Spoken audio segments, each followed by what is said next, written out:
Na eksena sa Little Star. Hatid sa inyo ng Coffee Mate, Milo, New Best Ever Sunsilk, Nestle, at Tide Taba Bar.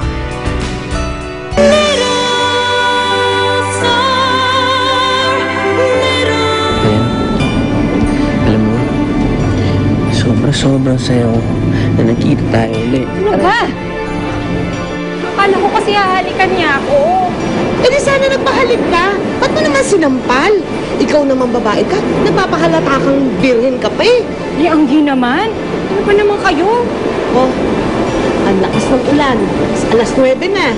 Wala nang masasakyan tricycle yon. Kawawa naman si Dave. Walang matutulugan.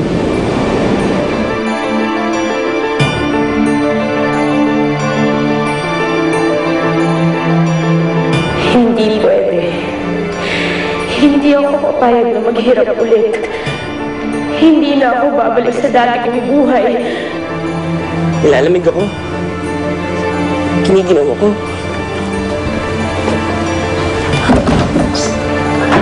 Dave? Dave?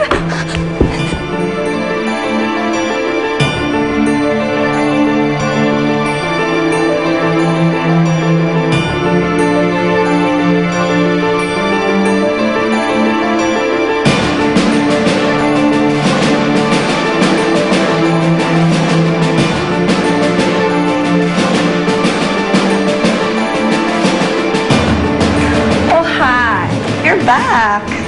Gaya ng sinabi ko sa'yo sa telepono, gagawin ko ang lahat para sumikat ulit. Tatandaan ko yung mga sinabi mo. Gwyneth, sana okay lang to sa mommy mo. Ayoko ng sakit ng ulo. Ano ba sabi niya? Well, hindi pa niya alam to.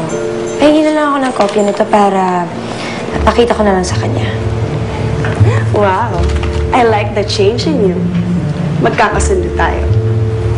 So, where's Dave, by the way? What?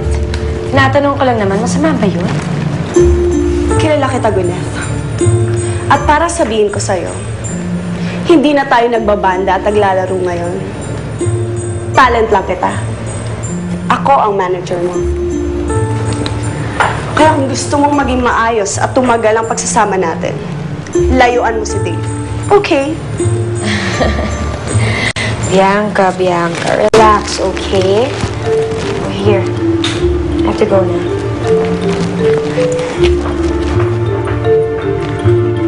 Ipanotarize mo to. At yung copy natin, ipa-file mo, okay?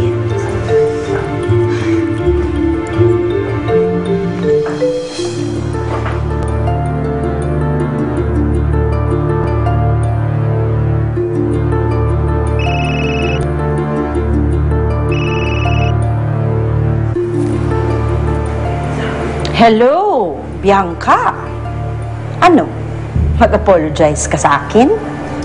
Of course not, tita.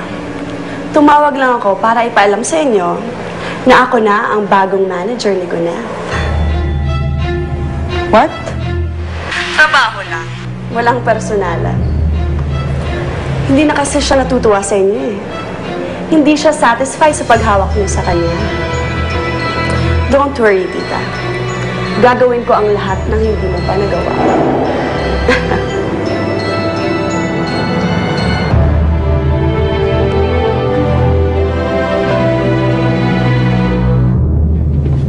Sige, ako dyan. Yan. Ano yung paa mo?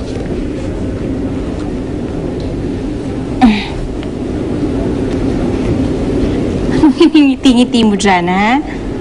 Nay, may tanong po ako. Ano yan? Kapag wala ng tatay, pwede ba po magkaroon ng bagong tatay? Anak, alam mo, hindi ganun kasimple ang lahat. Komplikado ang buhay ng mga matatanda. Hindi pwedeng kung kailan mo gustong kunin sila na maging tatay, kukunin mo na lang basta.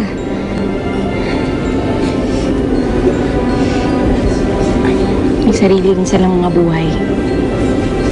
Tsaka meron silang sariling mga responsibilidad. Payag naman po si Ninong ah. Anong payag? Tinanong ko po siya kung pwede ko siya maging totoong tatay. Sabi niya, gusto niya yun. Ikaw, alam mo ba ibig sabihin nun, ha, ninyo? Opo, mag-asawa po kayo ulit. Tapos may mag-aalaga sa inyo. Papusayin kayo palagi.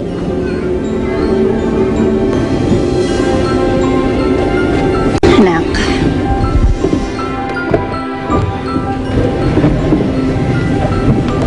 Anak, hindi naman ganun kasimple yun eh.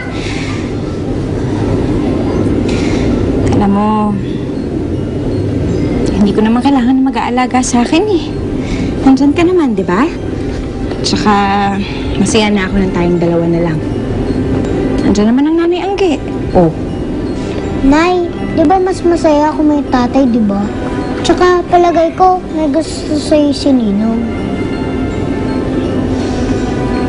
Ikaw talagang bata ka. Alam mo ba kung anong gusto ko? Ang gusto ko, siyempre yung totoong magmamahal sa'yo. Hindi na baling walang manligaw sa akin, hindi na baling walang mag-alaga sa akin. Basta ang importante, ay maalagaan at mahalin ka. Naintindihan mo ba? Ay nako, sige na. Bumaba na tayo. Ikaw ha, kung ano-ano mga pinagsasabi mo, kung ano-ano nasa isip mo. Nay, cellphone po ni Ninong. Nay, punta lang po kay Botch. Sige.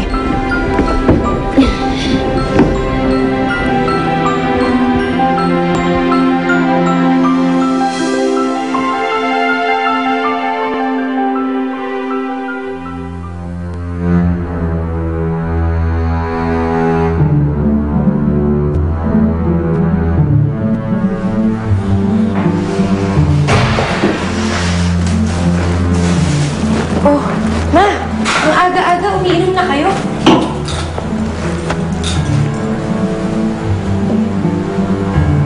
How dare you? Wala kang kwenta ka na!